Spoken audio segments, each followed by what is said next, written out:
أعوذ بالله من الشيطان الرجيم.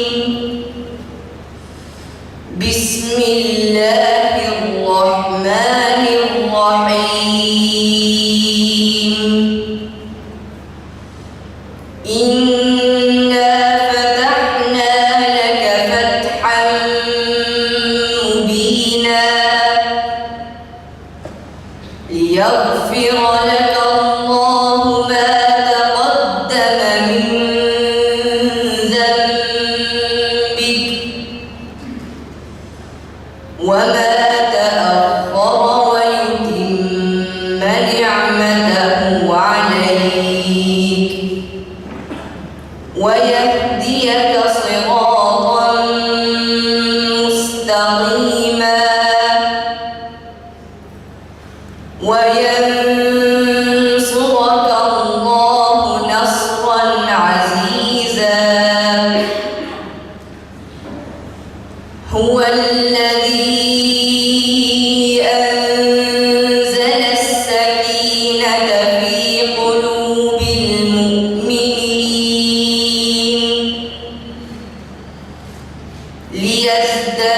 ليزدادوا إيمانا مع إيمانهم ولله جنود السماوات والأرض وكان الله عليما حكيما. ليدخل المؤمنين والمؤمنات جنات تجري من تحتها الأنهار خالدين فيها ويكفر عنهم سيئاتهم وكان ذلك عند الله فوزا عظيما. صدق الله العظيم.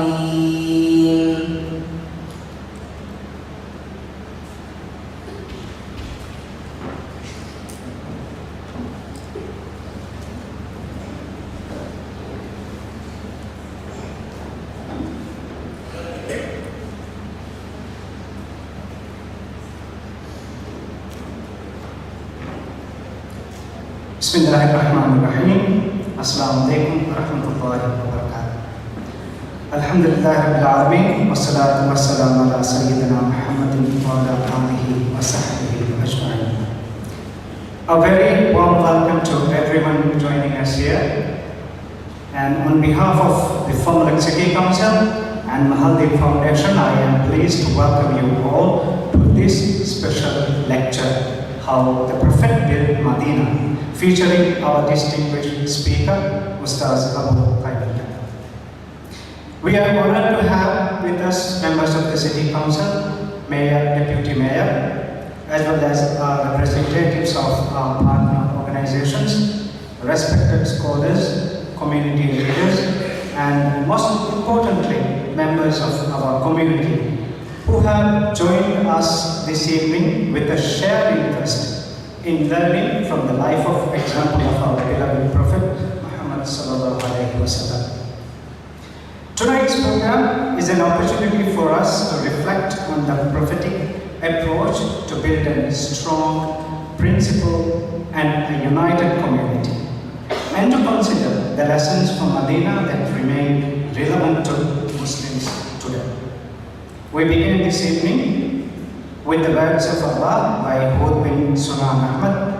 And now, to officially welcome you all, I would like to invite Mayor Ismail Rafiq to deliver a few remarks on behalf of Formal City Council. Mayor.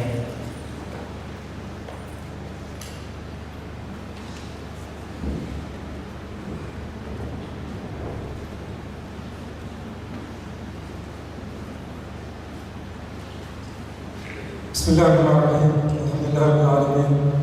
Wassalatu wassalamu ala ashrafil anbiya'i wa ala alihi wa sahbihi. our respected Ustaz of Taymiyyah, and my Muslim brothers and sisters. Assalamu alaikum wa rahmatullahi wa barakatuh. Our Ustaz, it's a very great honor to welcome you to Formula, and on behalf of the people of Formula, let me extend a very sincere wishes and welcome to our small island community. Your work and your dedication in sharing knowledge and guiding communities is very well respected and known, and I think we are very lucky to be able to listen to your words of wisdom and lecture. Formula is a society, a community which values our Islamic faith, which values knowledge and learning. So I'm sure our brothers and sisters here, with your words of wisdom and guidance, these values will be further strengthened, and also it will draw us closer to our faith. And your work is by guiding youth. I think we have to highlight that at a time when we are bombarded with a lot of negative anti-Islam, anti-religious sentiments, I think the approach you are using is very effective. And we need to target our youth to ensure that we have a future which we are proud of, a future which is based on our faith, and a future where we get a good of both worlds. And to give you time for your lecture, I'll just shorten my speech. I would like to thank Mahadi Foundation as well for bringing this lecture series here, and the partner organizations for supporting this WDC and the Umrah group. And Ustaz, I would like to pray that Allah bless your work, the work you are doing in guiding the Ummah, and I pray to Allah also to bless us all and to guide us to the straight path. Wassalamu alaikum wa rahmatullahi wa barakatuh.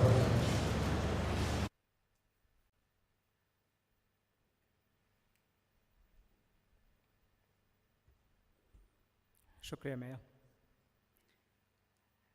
And now we come to the main session of this evening.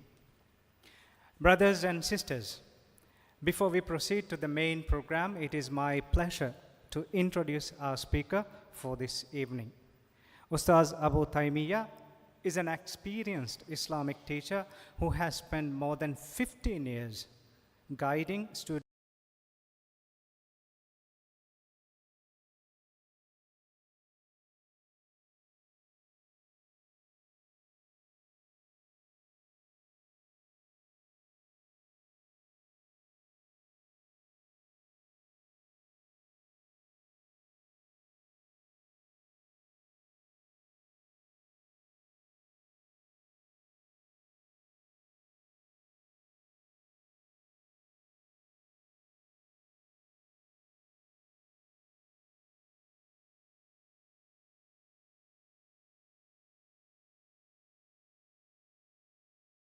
continues his efforts in Islamic education and the dissemination of beneficial knowledge.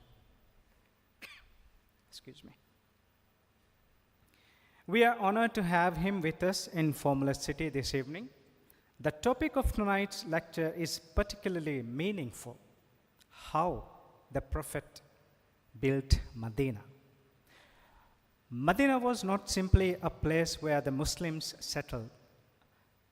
Under the guidance of the Prophet Muhammad sallallahu alaihi wasallam, it became a community founded upon faith, brotherhood, responsibility, justice, and cooperation.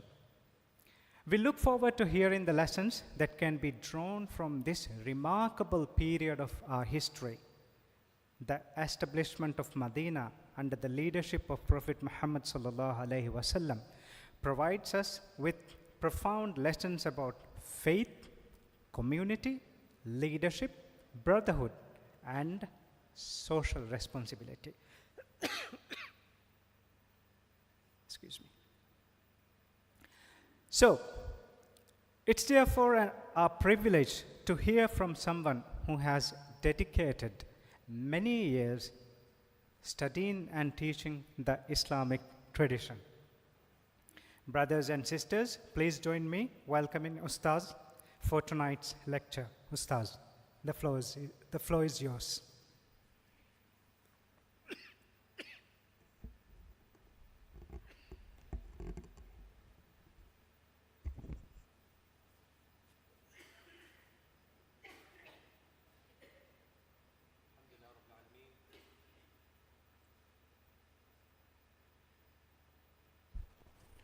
Bismillah. Can everyone hear me okay? Alhamdulillah Rabbil Alameen wa usalli wa usallimu ala al-mab'uthi rahmatan lil-alamin ba'athahu Allahu shahidan wa mubashiran wa nadhira wa da'iyan ila Allah bi'idnihi wa sirajan munira. First and foremost, I really want to thank from the bottom of my heart all the organizers, the Ministry of Islamic Affairs and Endowment, and of course our wonderful mayor. Wallahi al-Azim, my brothers and my sisters, I don't say this because he's sitting in front of us. I have traveled the world to so many different countries, and the humility that I see in someone who is in a position of authority is something that I can't compare with anyone else who is in a similar position that I have met in the past. And I have visited many of the different continents across the world. Some of them were state visits. Others were just normal visits that I accepted as an invitation. And mashallah, tabarakallah, I ask Allah Azza wa Jal to honor him, to bless him, and to make him a means of goodness. And finally, all the other brothers and sisters who helped facilitate this program here in Formula. I'm very, very happy to be here amongst our brothers and sisters here. Jazakallahu khairan for your attendance. It is a weekday, and I know many of us are normally very busy and occupied, but we came here in order to walk away with some benefit, hoping that we can draw closer to our Messenger sallallahu alaihi wasallam in loving him. We want to be side by side with our Messenger sallallahu alaihi wasallam on the day of judgment. Right? We want to be from amongst those that the Messenger sallallahu alaihi wasallam intercedes for on that very, very tough day, when the people are going to be in a very, very difficult state. Right? Didn't the Messenger sallallahu alaihi wasallam tell us in a hadith, إنكم محشورون يوم القيامة حفاة عراة غرلا.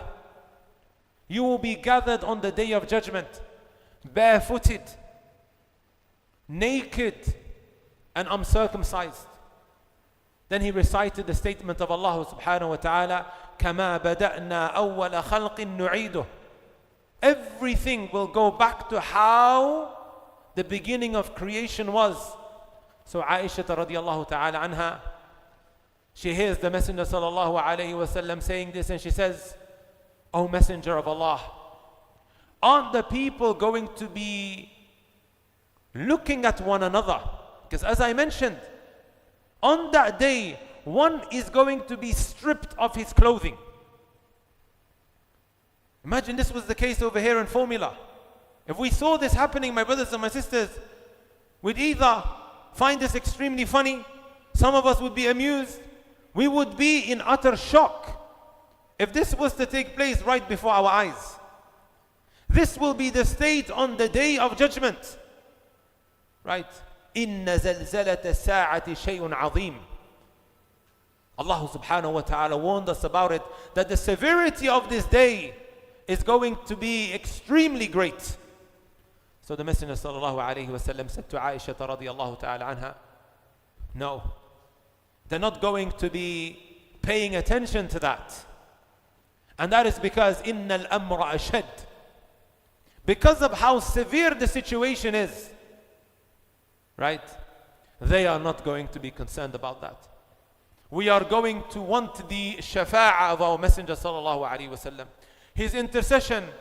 And then when we arrive in Al-Jannah, my brothers and my sisters, imagine for a moment sitting side by side with our Prophet Muhammad sallallahu alayhi wa sallam, asking him questions that always played on our minds. All of these different issues that we used to wish that maybe one day when I meet our Prophet Muhammad sallallahu alaihi wasallam, I can get it off my chest. I can ask him why he did things the way he did. Imagine these questions being answered, right, pronounced by our Messenger sallallahu alaihi wasallam's noble tongue. right? We should do this from time to time, my brothers and my sisters, where we take a moment out and we just think about these moments where we're sitting by his side.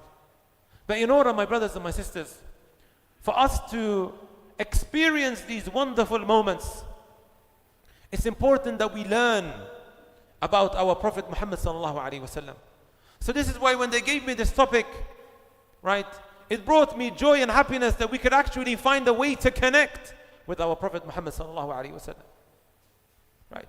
Because I have a principle, and I hope you take this away today. You can't love something that you don't know. I'll say that again. You can't love something that you don't know. Many of us, culturally, we would hear about Allah and His Messenger sallallahu alaihi wasallam. And I say this because many of us, whether it is here or back in the UK, where I'm from, we were born into Islam. And we hear about that there is an Allah, that there is a Quran, and that there is a Prophet. And that the Prophet said X, Y, and Z. However, the hearts might not become activated when we hear these commandments and these prohibitions. It's like just any other individual who speaks. How is it that we can increase our love?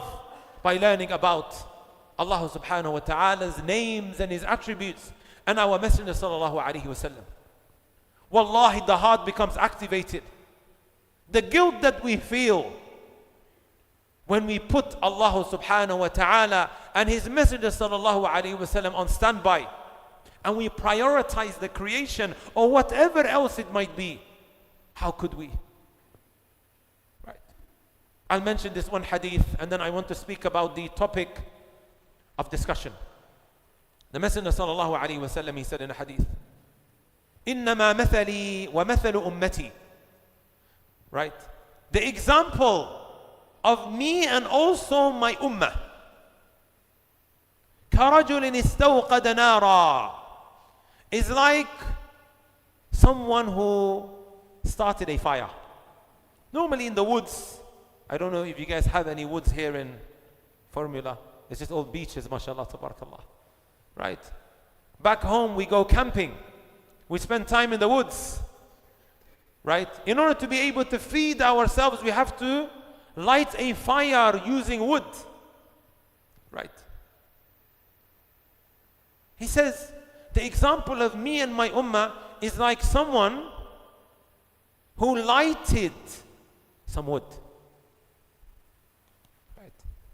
كرجل استوقد نارا فجعلت الدواب والفراش يقعن فيه. And all the insects and the bugs, when they saw this fire that was lit, they began hurrying towards it, rushing towards this fire, throwing themselves into this fire. This is what bugs do, right? Especially mosquitoes, when they see a light, they'll start charging towards it. They give us a very, very hard time, especially where I live in Madinah, right? And we're suffering for the next couple of days because of the light that they saw inside of the house. They'll come charging in, especially in the summers, right? May Allah have mercy on our feet. They destroy it. This is what bugs do. They start rushing towards the fire or the light that they see. And look what our Messenger sallallahu alaihi wasallam says, right? He says, this is what you also start doing. Here I am. وأنا آخذ بحجزكم وأنتم تتقحمون فيه. Imagine our Prophet Muhammad sallallahu alaihi wasallam,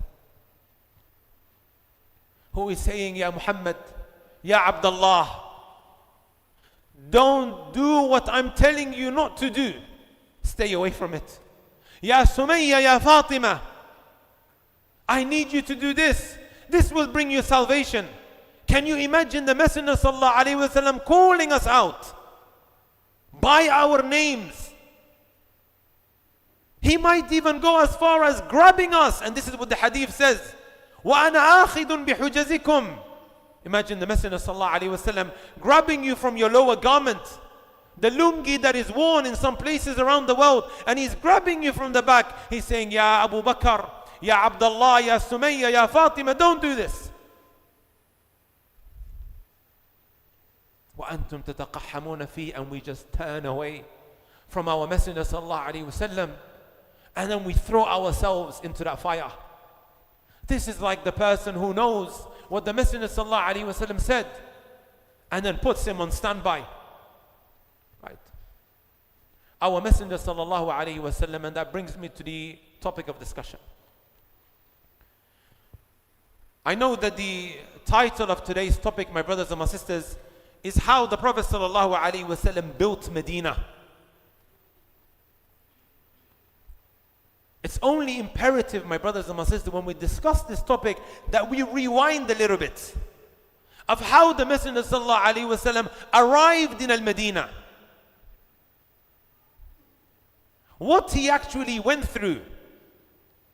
How he nurtured those who resided amongst him from amongst the Muhajirin, those who eventually migrated to Al-Madinah with our Prophet Muhammad sallallahu alaihi wasallam. There's a whole timeline, my brothers and my sisters, but we can't go through everything. These are some of the difficulties and the hardships that our Messenger sallallahu alaihi wasallam went through, and perhaps we can all take a lesson or two from what I'm about to mention. The Messenger sallallahu alaihi wasallam, my brothers and my sisters, he went through public rejection and ridicule. You think this was easy to deal with? I want you to imagine your own relative making a mockery out of you, not behind closed doors, but in front of the public. The chapter that we read, تبت يدا أبي لهب وتب ما أغنى عنه ماله وما كسب سيصلى نارا ذات لهب وامرأته حمالة الحطب في جيدها حبل من مسد. Why did it come down? One day, my brothers and my sisters, the Messenger sallallahu alaihi wasallam is standing in front of the Kaaba and he's warning his people. He was known as Al-Amin, the truthful individual. This is before prophethood.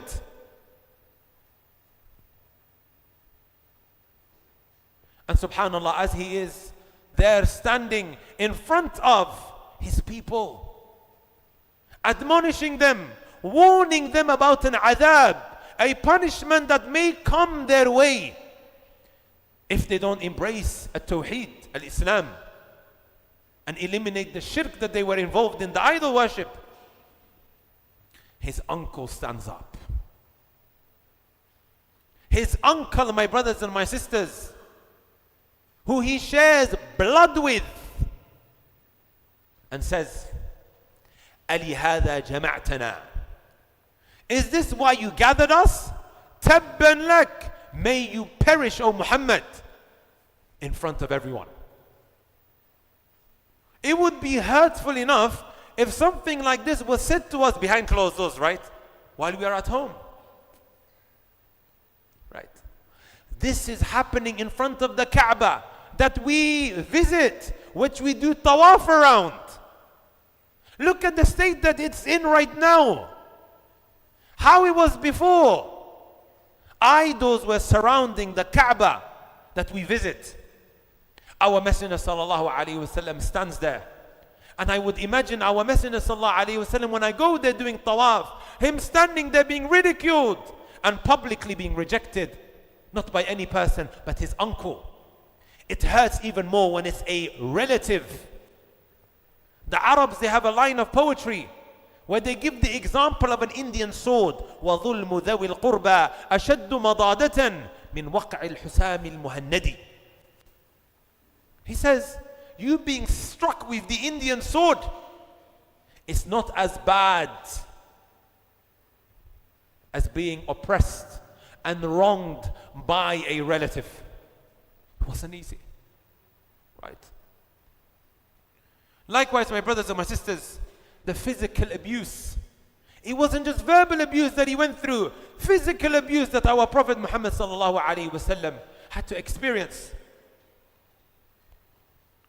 There was a time when the Messenger sallallahu alaihi wasallam was praying in front of the Kaaba, and you have some of his relatives and some members of Quraysh who are sitting around daring one another. Who from amongst us is going to go to the slaughterhouse or the butcher and get the entrails, the leftovers, the waste of that which has been slaughtered? You take a sheep to the slaughterhouse, he will what? Remove the skin and the waste, the entrails, the remains that you wouldn't normally consume, and then they'll put it somewhere. They are daring one another, my brothers and my sisters, who's going to grab it and pour it on top of Prophet Muhammad sallallahu alaihi wasallam. Uqba ibn Abi Mu'ayt goes and grabs it. What does he do, my brothers and my sisters? While the Messenger sallallahu alaihi wasallam is praying in front of the Kaaba, pours it on top of him. His daughter Fatima radiallahu ta'ala anha sees this and becomes infuriated, which makes her extremely emotional, and starts removing it off our Messenger sallallahu alaihi wasallam. The examples are many of how some of the companions radiallahu ta'ala anhum were persecuted. The first martyr, who was it? It was a female, Sumayyah, Ammar, right? Ibn Yasir. When they took, my brothers and my sisters, right?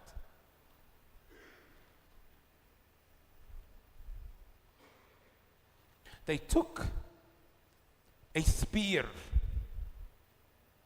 and they tied her on the ground. They opened her legs, took the spear, and then this is what some of the companions went through. Right? And then you also have, my brothers and my sisters, the migration to Abyssinia. Conditions became so severe that some of his companions had to leave their homes. Right? I've heard people say, I'd do anything except moving house.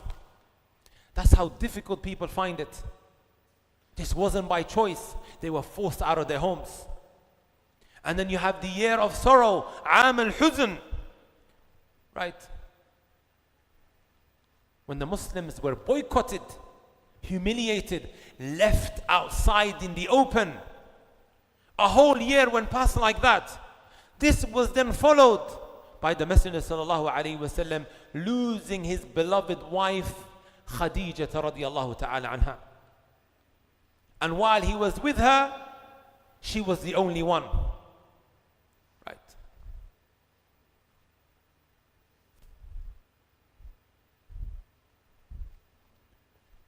And finally, my brothers and my sisters, Ta'if, where he goes to his people, which is an area not too far from Mecca, tries to give them da'wah.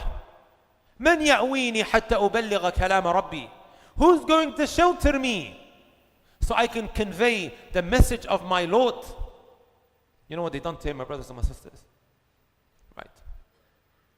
They got the kids of the city, those on the streets, to grab rocks and to start pelting it at Messenger sallallahu alaihi wasallam till his feet would bleed.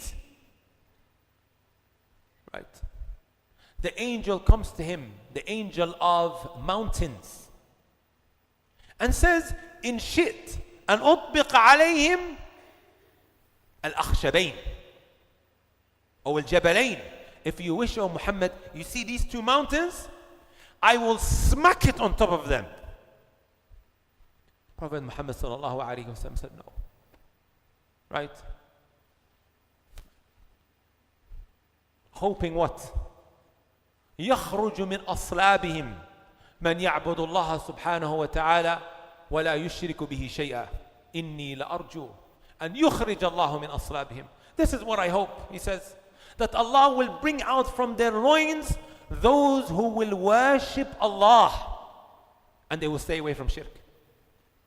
He could have taken revenge for that which had happened to him, right? But he had good thoughts of Allah subhanahu wa ta'ala. This is a lecture in within itself. Having good thoughts of your Creator. When you feel like that there is no light at the end of the tunnel, when there isn't going to be ease with the difficulties that you're going through. And I've given lectures about it in the past. Husnul dhann, having good thoughts of Allah Azza wa Jal, that the situation will become better. Ta'if today, my brothers and my sisters, is a Muslim city. Right? He could have chosen to destroy them.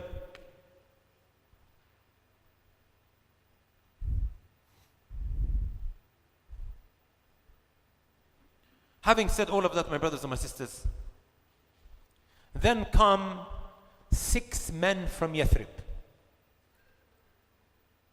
The small encounter that happened with these 6 men that came from Al-Madinah, it became the pledges of Al-Aqaba. The Ansar, the Hijrah, and then Al-Madinah. The point here is, my brothers and my sisters, the point here is not that there is light at the end of the tunnel. The point here that I want you all to really focus on, and Allah tells us this, and many of us have memorized these verses. When Allah subhanahu wa ta'ala said, فَإِنَّ مَعَ الْعُسْرِ يُسْرًا إِنَّ مَعَ الْعُسْرِ يُسْرًا. With difficulty, right, comes ease. Sometimes the difficulty could be present, and with that, there comes that ease that you're looking so badly for. And Allah Azza wa Jal ended up saying it twice. Right? Sometimes Allah subhanahu wa ta'ala allows one door to close because He is preparing another door for you. Another door, another opening that you couldn't have imagined. Right? The responsibility of the believer is not to know when the opening will come or from where. It is to remain obedient, patient, and steadfast until Allah subhanahu wa ta'ala brings it. Makkah was very beloved to him. And we're fully aware of when he left, he kept on looking back. It's a city that is home to him. Right? But he knew everything happens for a reason. Right?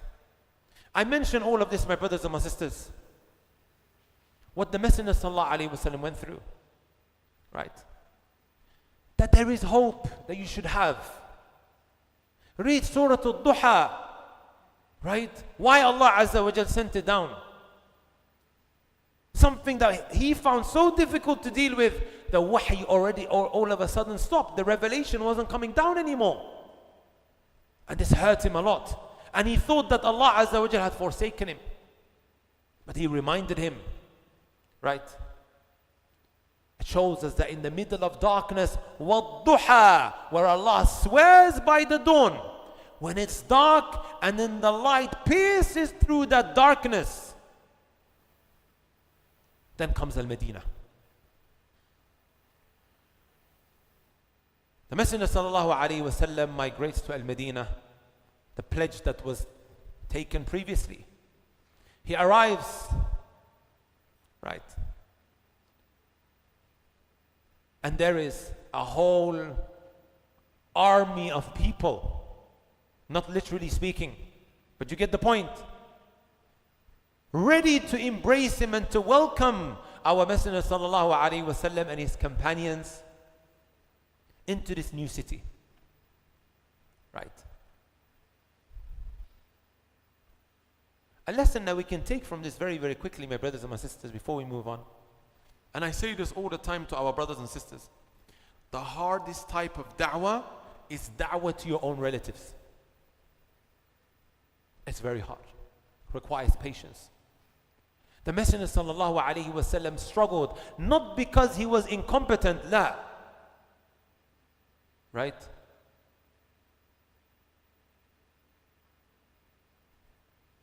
simply because so we can take a lesson from that.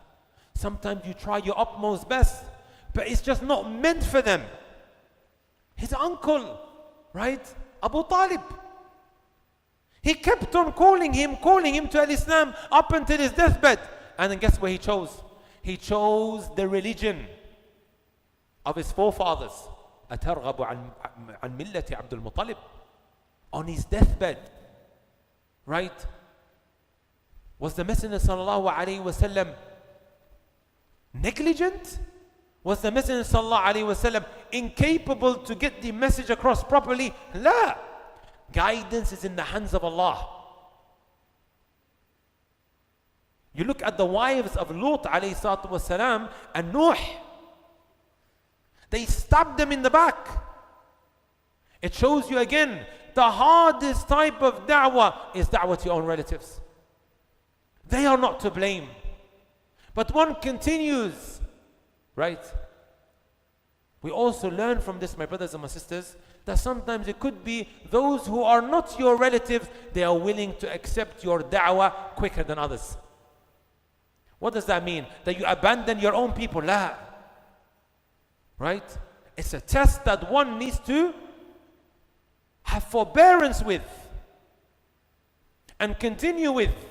And the reward is greater because when we have awlawiyat, we have a list of obligations. Some are more important than others. And right to the top of that list, وَأَنذِرْ عَشِيرَتَكَ الْأَقْرَبِينَ. Go and convey this message to those who are close relatives of yours. He comes to Al-Madinah, my brothers and my sisters. He is embraced so warmly, right? He is welcomed. And this is where the new civilization starts. His mission, my brothers and my sisters, at the beginning was not military or political or economical. His first mission was to build a unified community. If everyone is scattered around and doesn't want to be there for one another, if the enemy comes tomorrow, they will have a field day. It will be extremely easy for them to literally rip us to shreds. So the Messenger sallallahu alaihi wasallam realized that I need to unify this community because there was a lot of jahiliyyah that still remained, which I'm going to come on to in a moment, amongst the people of Al-Madinah. They hated one another. They were bloodthirsty, wanting to annihilate the other tribe. So the first thing that the Messenger sallallahu alaihi wasallam done, my brothers and my sisters, he established brotherhood between the Muhajirin and the Ansar.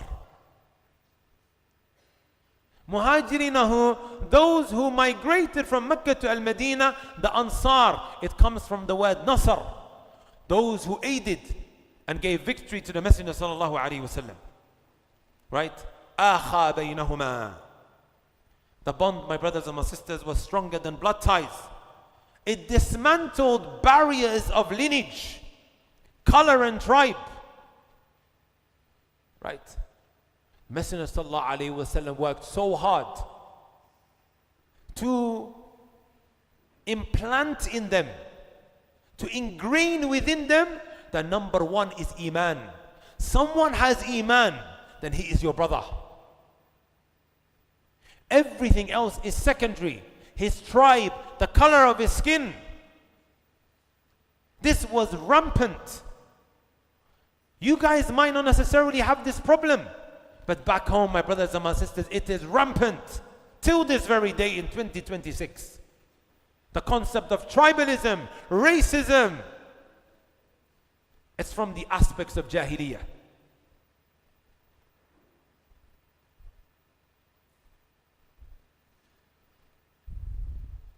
So he built this united community, prepared to stand as one solid rank in front of the enemy. Because this comes in handy later when they started being attacked by the disbelievers. If they were scattered around, if they were disunited, then my brothers and my sisters, right, they would have been defeated very, very easily. The second thing, my brothers and my sisters, the Messenger sallallahu alaihi wasallam created an environment of shared responsibility and remarkable sacrifice. Right. The early days in Madinah, my brothers and my sisters, it placed both the Muhajirin and the Ansar before a very, very special responsibility of support, compassion, and cooperation. You know, this is very interesting because one of the questions that I got from the sisters earlier when we had that sister session, I still haven't forgotten that question, and normally I forget the questions that are asked. A sister, she said, what advice do you have to our sisters to be supportive towards one another? Because many a time, she says, we feel that some can be very judgmental instead of actually being there to support one another. Especially if one has gone through difficulties like divorce, she's lonely, there is a stigma that comes with it. What can we do? Right? Listen to this, my brothers and my sisters. The Ansar, those of Al-Madinah, they rose to this responsibility with extraordinary generosity. Wallahi, I feel ashamed sometimes when I come across these ahadith. I'll be the first to admit that I'm not fully applying some of these narrations that we are going through. But may Allah Azza wa Jal make us like the companions. Abu Hurairah radiallahu ta'ala anhu narrated that the Ansar said to the Prophet sallallahu alaihi wasallam, Subhanallah, look at this extraordinary gesture of generosity. As soon as the Messenger sallallahu alaihi wasallam came, they weren't asked, they are the ones that were forthcoming. They said, O Messenger of Allah, اقسم بيننا وبين إخواننا النخيل. Distribute, you see these palm trees that we have? Between us and our brothers. The Messenger sallallahu alaihi wasallam said, no. Not as easy like that. He felt that this was very unfair on them. All of that which they have, to just give up half of it just like that. So he said, no. He says to them, you take care of the hard work and we will share the fruits with you. Meaning that they were willing to give them ownership of half, a share of their orchards. Right? But the Messenger sallallahu alaihi wasallam is declined this offer. Right? Instead, they eventually reached an arrangement, an agreement. The Muhajirun would help with the work, and the Ansar would then share the produce of these palm trees that is distributed between them. So that which these palm trees produce, this is what would be distributed after helping out. Right? Instead of, you have 100 palm trees, 50 is yours. The Messenger sallallahu alaihi wasallam was very uncomfortable with that. Right? So he said, let's reach this arrangement. But subhanallah, the fact that the Ansar were ready to give it up, just like that. May Allah subhanahu wa ta'ala make us like them. Can we have an ameen, please? You guys are a very, very silent crowd. Can we have an ameen, please? Jazakallah khair. We are alive.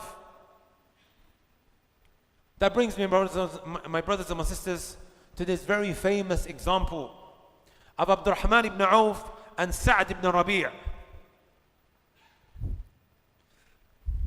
Sa'd ibn Rabi', my brothers and my sisters, he says to Abdurrahman ibn Auf, I am the wealthiest, most richest man from amongst the Ansar. I will divide my wealth in half just for you. It gets more interesting. He says, I have 2 wives. He says to him, choose the one that you prefer, and I will divorce her. And then you can marry her after her waiting period comes to an end. Abdurrahman ibn Auf radiyallahu ta'ala anhu, he responds back and he says, Barakallahu laka fi ahlika wa malik.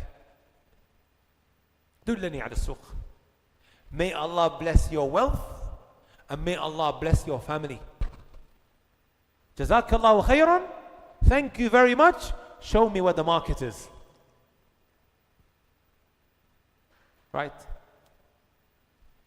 As much as he would have loved to take this offer, it would make his life easy. Abdurrahman ibn Auf, my brothers and my sisters, he had a very great skill set in how to make money. He became from the most wealthiest of people after that. He could have taken this, but he didn't. But the point here is, my brothers and my sisters, who from amongst us can reach that generosity? Maybe not with giving up a wife. I'm not asking you all to do that. Right? And I don't think many of us have that option anyway. Sahih? No further comment. But with regards to our wealth, the generosity, right? Many a time when we talk about generosity, the first thing that comes to mind, my brothers and my sisters, is money. Generosity is not always that. Generosity could be with the health that Allah gave you. What do I mean by that? Some of us, mashallah, tabarakallah, we have been blessed with strength. And I'm not one of them. Right? Someone may need your physical capabilities. And you are what? Distributing it to those who are in need. It could be time that Allah Azza wa Jal has blessed you with while others don't. And with the time that you have, you support others emotionally. You could be someone, my brothers and my sisters, who has links. You are a very, very good intermediary. You can open doors for people because of the position that you have in society. One phone call could open so many doors. Right? And by this, you know what happens, my brothers and my sisters? One of the most common questions that I receive from time to time is, how can I become so beloved to Allah? Messenger sallallahu alaihi wasallam told us this. أحب الناس إلى الله أنفعهم للخلق. The most beloved people to Allah Azza wa Jal are those who benefit the people most. Right? Those who are there for others. And when I say you becoming beloved to Allah Azza wa Jal, what does that mean, my brothers and my sisters? You need something, Allah will open those doors. He will be there for you when you are in need of something. You begin to start living a life of blessings. Right? It's the hadith that we hear about. You are not a true believer until you love for your brother what you love for yourself. They are implementing this to the T. Right? Sometimes we feel, Wallah, if I was to tell him, then he might compete with me. Let him. Do you not realize that Allah Azza wa Jal will give you more beyond imagination? So being there for people. Don't feel like he only calls me when he needs me. Sometimes you feel like that, right? Why does this guy only call me when he needs something? In fact, thank Allah Azza wa Jal that you have been put in a position where people are actually in need of you and you can provide that service and become from the beloved servants of Allah. So the Messenger sallallahu alaihi wasallam gave a couple of examples, right? أو تقضي عنه دينا. Someone has a debt, you help him pay that off. It's not always money that you give him, you might direct him in how to be able to pay that off. أو تطرد عنه جوعا. He's hungry, you alleviate that. Today when you go home, maybe think about this. Are your neighbors, forget about anyone else, the neighbors that we have, right? That sometimes we forget about, are they going to sleep hungry? They might be too shy to express this, right? They have the iffah. In the UK, and this might surprise you, UK, my brothers and sisters, we are discussing, because you know when we collect the zakat, we normally send it to poorer countries. We are discussing amongst ourselves, amongst the jurists, right? Maybe it's time to start giving zakah back to our people here in the UK. You know, the UK, we look at it as a land of opportunity like America, sah? Wallahi, there are people who will go to sleep and they don't have the bare minimum. This is what the UK has become. The land of opportunity that we dream about. And we don't also have your beaches like you have over here. We are suffering. Right? I don't think many of you guys understand the blessings that you have where you could just walk out your house and you see these lovely beaches. They say this actually helps with mental health. I was saying this to the youngsters earlier. Sometimes you need to leave your phone at home and you need to go for a walk and just walk into the sea. I saw this in Malay and I was wallahi baffled. You have a London, all the noise, the hustle and bustle, right in front of you, and then I see people just walking inside onto the beach and then to the sea. I've never seen that anywhere. Right? أو تكشف عنه كربة. What the Messenger sallallahu alaihi wasallam mentioned, the difficulty that one has, you help him remove that.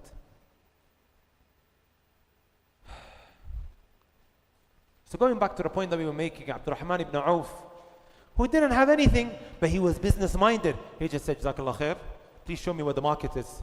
Dullani ala suq. Right?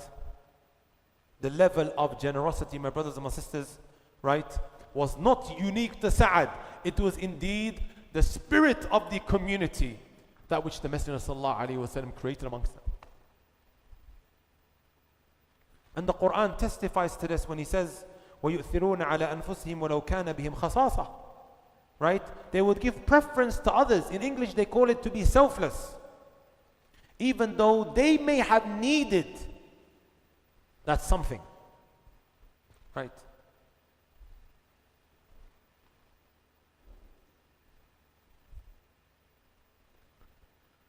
Another important aspect to Messenger sallallahu alaihi wasallam's hijrah is the first thing that he decided to do in terms of work. He started building a masjid.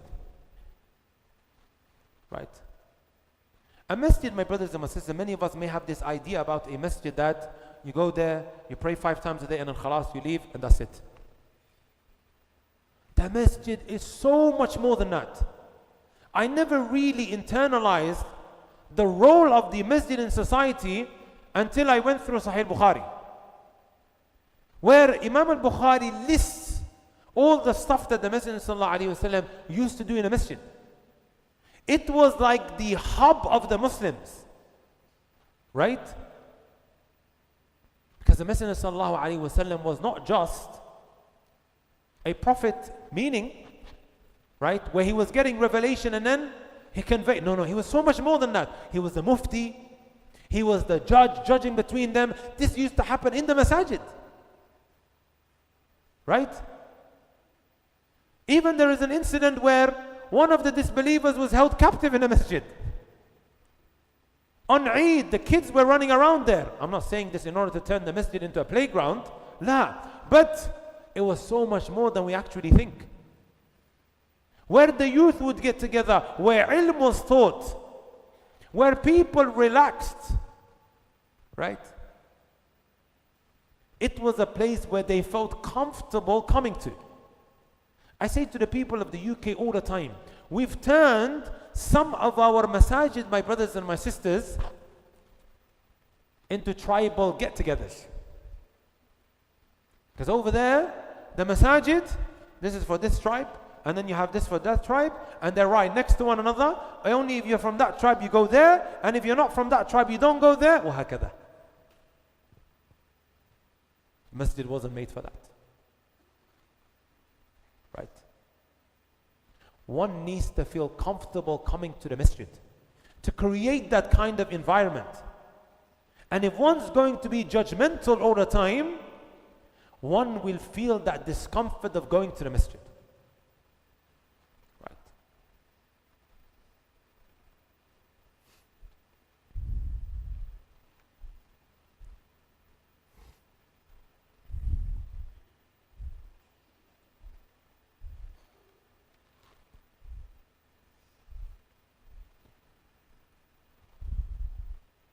How long do I have, ya Sheikh? They say the average attention span for Gen Z is 14 minutes. These were statistics from maybe 7 or 8 years ago. What do you think the attention span is right now? I think I'm being very generous if I say that the average attention span is 5 minutes. I think that's very generous. Social media, especially Fitnagram, has destroyed our attention span. Right? Normally I get everybody to stand up. Maybe we should do this. Please everybody take a moment to stand up before I continue. If you need to stretch, then please do so. If you need to do star jumps, then feel free to do so as well. No, I'm joking. Right? Sometimes there's 20,000 people sitting. There's once a year in Birmingham, there's 20,000 sitting in there. I get them all to stand up and everyone's shocked. Because I understand their attention. They've been sitting there for so long. And then they lose focus. You can sit back down again. Jazakallah khair.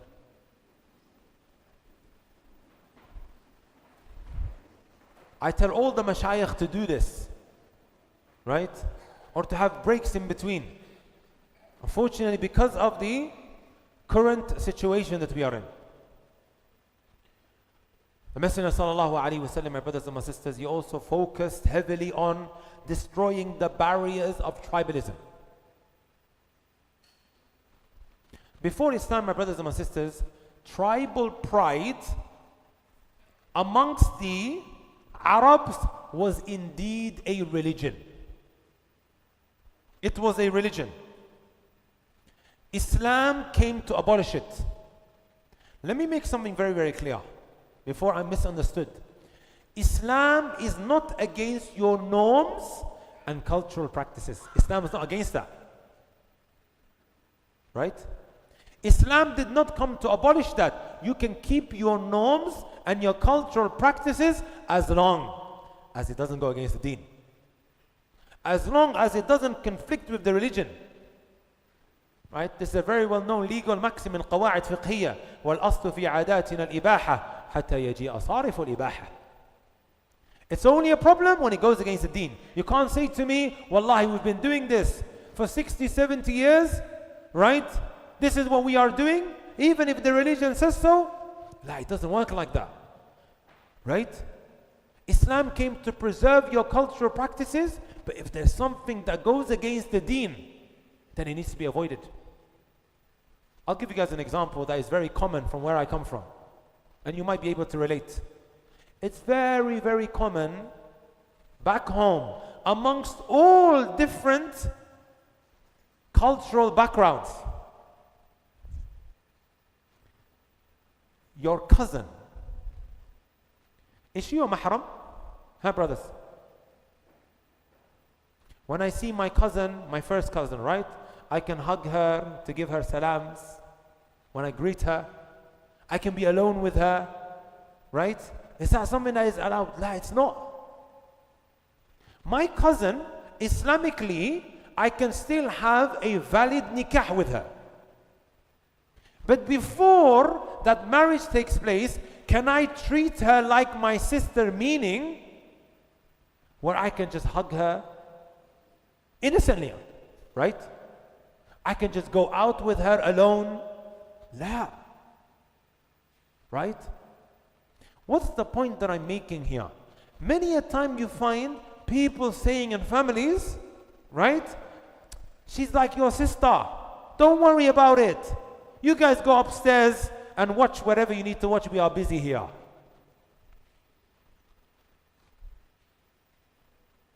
And then the unexpected takes place. Abu Taymiyyah, he gets a phone call, please solve the problem. Right. And I think you all understand what I'm talking about. And the Messenger of Allah clearly told us this. Never does a man seclude himself with a woman except that the third is shaitan. Right? I didn't say this. Our Prophet Muhammad said this. So Islam is not against norms, right? And cultural pride. Only if it goes against the religion, and every command and prohibition is in your best interest. There is wisdom behind it, whether you see it or not. And I've seen what's happened, unfortunately, right? So my brothers and my sisters, even after they became Muslim and embraced Islam and so on and so forth, this was a trait that was very difficult for them to get rid of. There was even a very famous incident. One of the Ansar started calling out to the Muhajirin, and he would say, "Oh you, Muhajiri." And then the Muhajiri would say, "Oh you, the Ansari." Right? Like back home, the term that they use or the way they speak is, they will call someone who's Pakistani, "Oh you Paki, come here." I don't know if somebody can, like Maldives, can you cut that in half, and where somebody misuses it? I don't know. Right? But this is how they insult one another. "Oh you Paki, come here." To make fun of them. Right? So similar to that, this is how they started calling out to one another.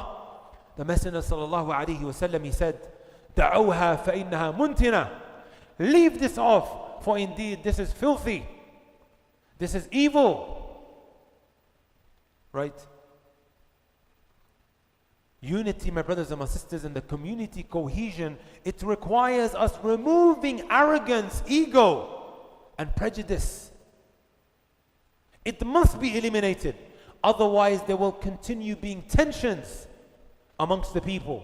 You treat someone, right, based on his faith, not his color, or if he's from a certain island, I'm going to treat him differently, or I'm going to look down at him. Yeah. Islam came to remove that. That was one of the things that it came to abolish. Right.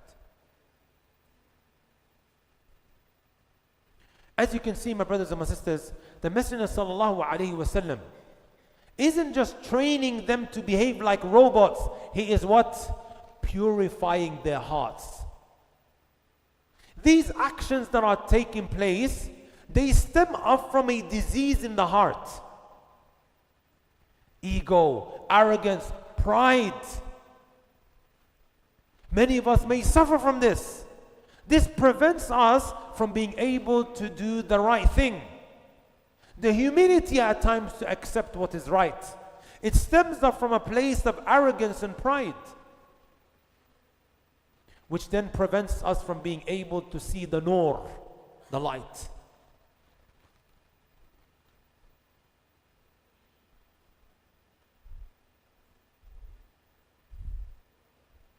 Finally, my brothers and my sisters, and I'm going to finish with this.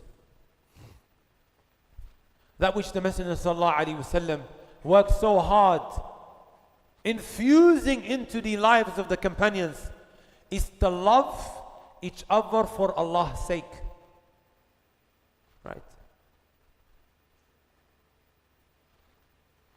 Which then led to them being able to advise one another. He emphasized not once, not twice, but many times, that love for Allah subhanahu wa ta'ala's sake is one of the greatest pillars of unity. He mentioned in the hadith, أين المتحابون بجلالي اليوم أظلهم في ظلي يوم لا ظل إلا ظلي.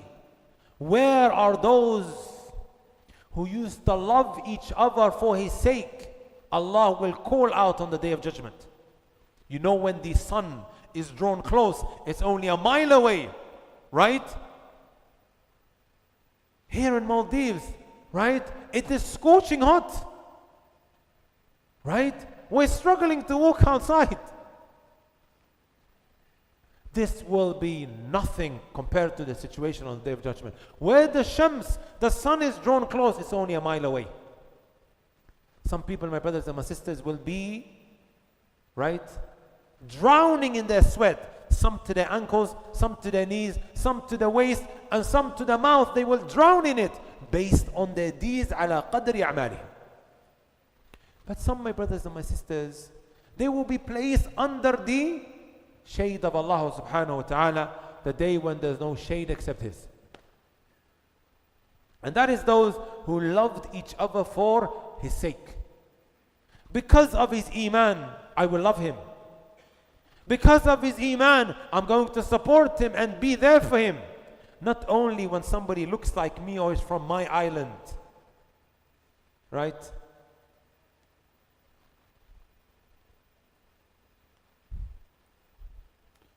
This love, my brothers and my sisters, from its fruits of loving each other for the sake of Allah Azza wa Jal, is that one begins to advise sincerely. This is again a whole topic in within itself. Right? How we advise, right? I may come across like this. This individual is only advising me because he's trying to score brownie points.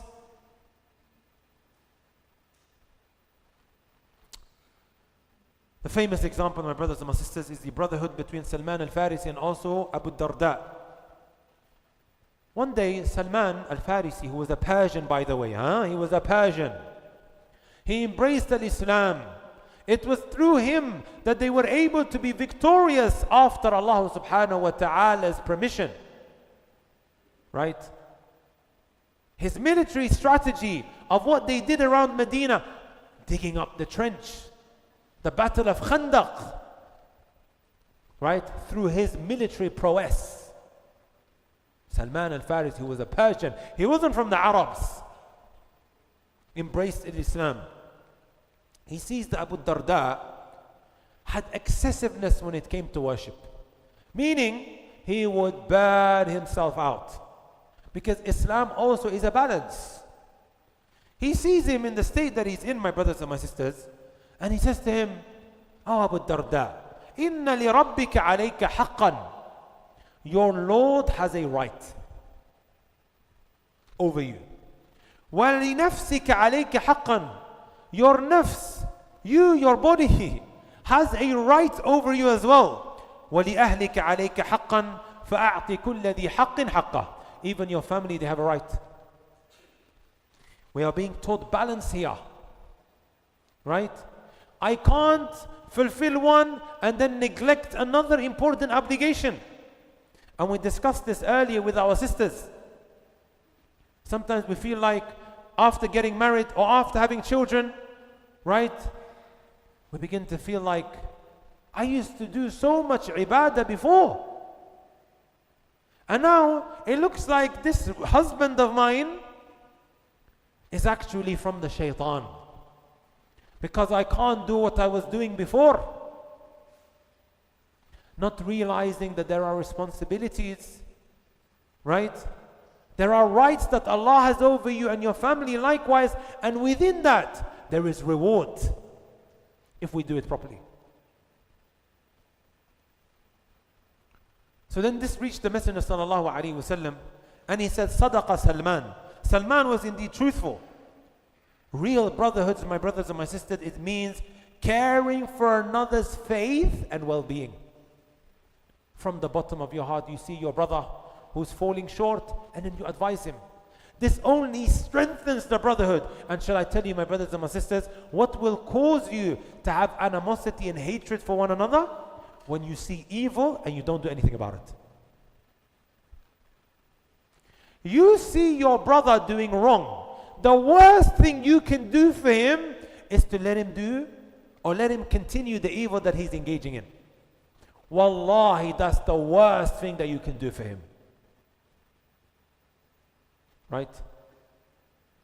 It is the worst thing that you can do, not only to your brother, but your society as a whole. Because the Messenger sallallahu alaihi wasallam, he tells us that when you see evil and you don't try to do something about it, expect an adab, a punishment to come that will end up affecting everyone. We, as a society, it's in our best interest. When we see something bad, in a nice, wise, soft and gentle way, we try to advise. Not looking down, not belittling and so on and so forth. Right? La. Habibi, wallah, I care for your akhirah. Don't do this. Right? But to say, you know what, let him do. Habibi, he's running into the fire. Remember the hadith that I started with. You're running into the fire. And the Messenger sallallahu alaihi wasallam is grabbing you. You see your brother like that and you feel comfortable? Wallahi, you wouldn't do that if you saw him, right? Jumping off a cliff. Wallahi, you wouldn't stop. You would try to do something about it. Right? That is one of the greatest ways that you can assist your brother or your sister.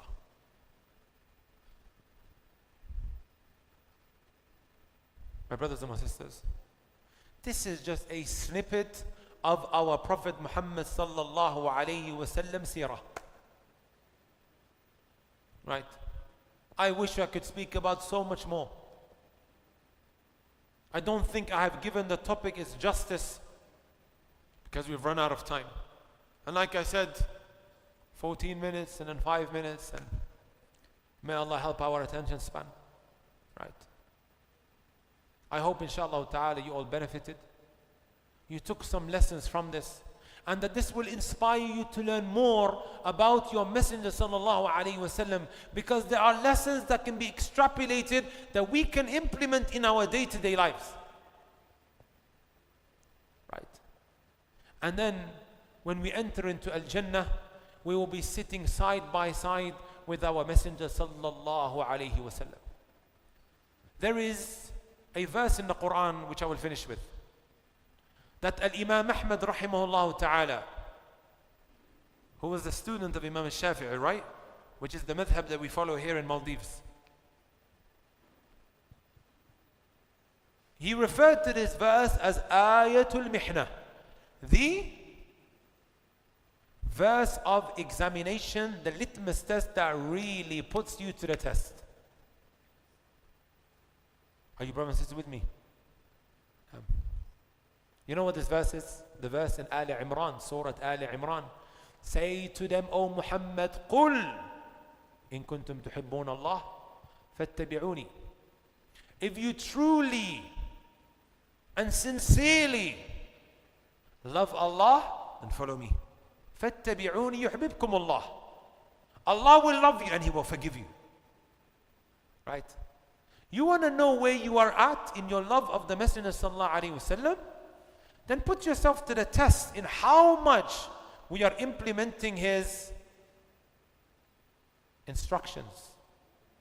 So Al-Hasan al-Basri, who was from the righteous of the past, he said, زَعَمُوا أَنَّهُمْ يُحِبُّونَ اللَّهَ وَرَسُولَهُ فَابْتَلَاهُمُ اللَّهُ بِهَذِهِ الْآيَةِ. Some people claimed that they love Allah and His Messenger sallallahu alaihi wasallam, so He tested them with this verse.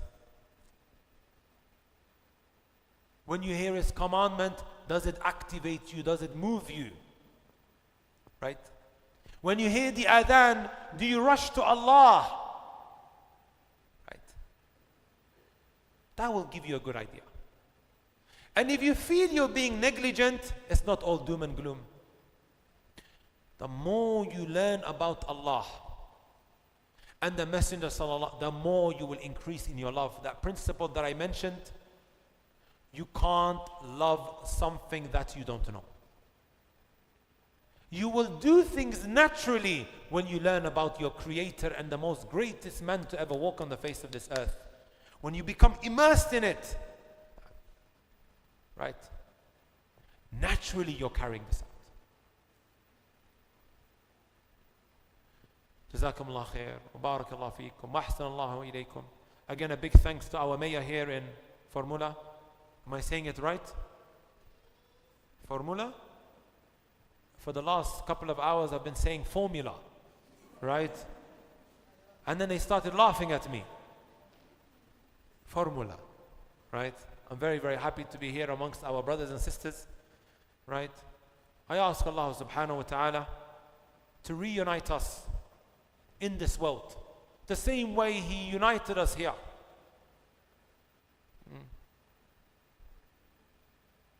And if we don't see each other again, may Allah Azza wa Jal unite us in the highest part of Al-Jannah. May Allah Azza wa Jal bless you all. May Allah bless the Ministry of Islamic Affairs and Endowment, Sheikh Azim, right, who's had the trouble of having to travel with me back and forth. May Allah reward him. He should be here giving the lecture as well. His team, his brother, right, and our good friend there, and every single one of you guys for taking time out on Tuesday evening. I'm sure a lot of you guys are probably very tired, work and whatever else you're doing. May Allah add that on your scale of good deeds, and may Allah Azza wa Jal allow us to truly love Allah Azza wa Jal and His Messenger sallallahu alayhi wa sallam. سبحانك اللهم بحمدك أشهد أن لا إله إلا أنت أستغفرك وأتوب إليك. السلام عليكم ورحمة الله وبركاته.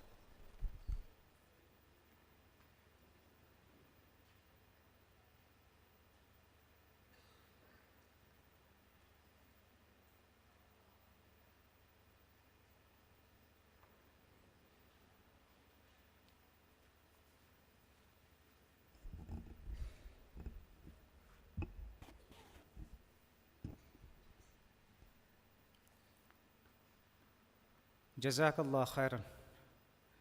And for the beneficial and the thought-provoking reminder, Shaykh. And also may Allah reward you abundantly for sharing your knowledge with us. Accept your efforts and allow the lessons we have heard this evening to benefit our community as a whole. As a token of appreciation for joining us and sharing your knowledge with the people of Formula, we will now present a token of appreciation to Ustaz, and I would like to invite Mayor Ismail Rafiq to present the token of appreciation. Mayor.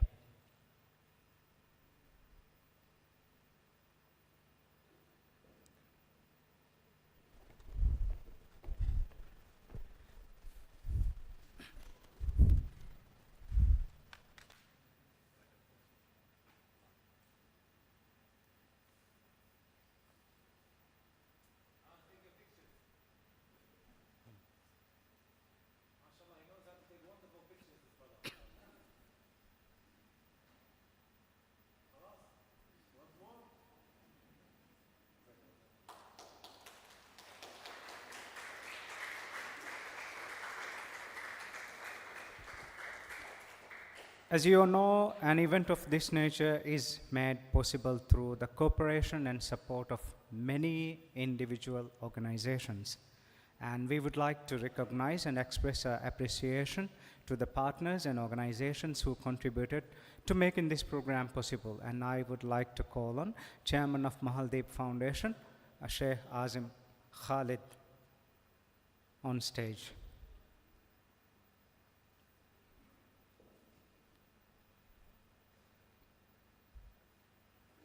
First, Formula City Council.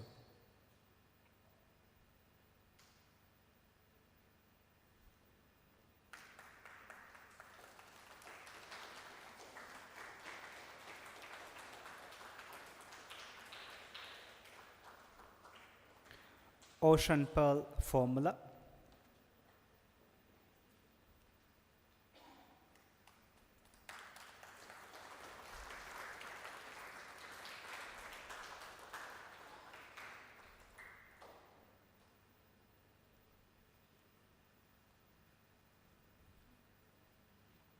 AIG Grand.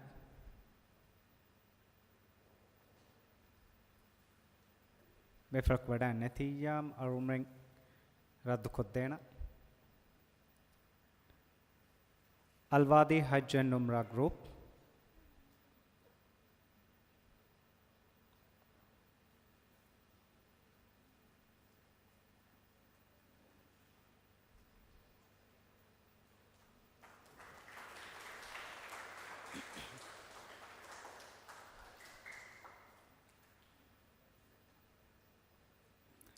The Lighthouse, Maldives.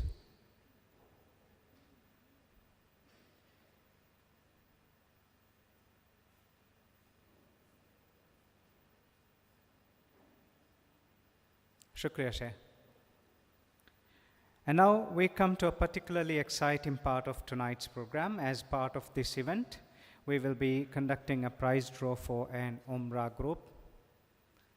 Said Bey Bawa Genesti.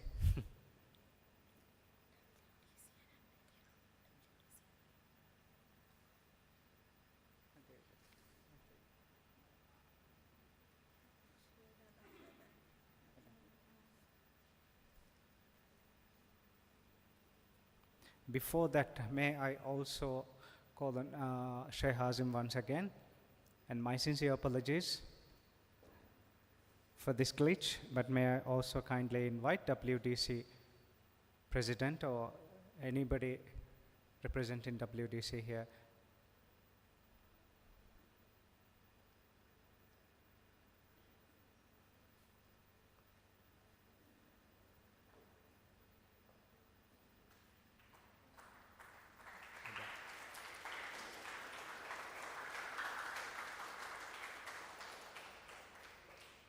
Shukriya, Shaykh, and once again, sincere apologies for that. And now, yes, the time is here.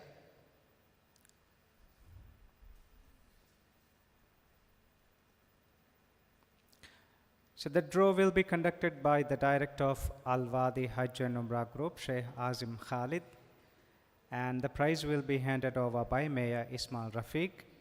And before we proceed, we would like to wish everyone participating in the draw a very best of luck. Hurry away from this Kardas Kolo. Migateria Lin Leto.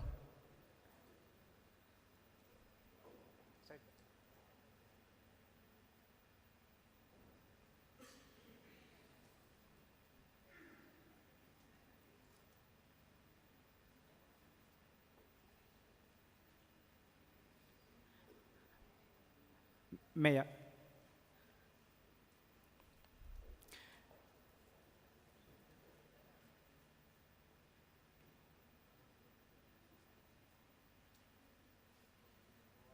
If you have a number, you can get a netiya or you can number and naga.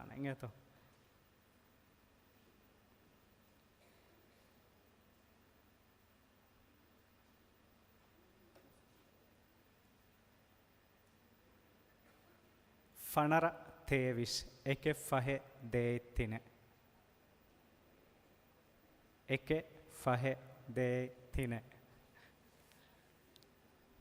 Ahvada.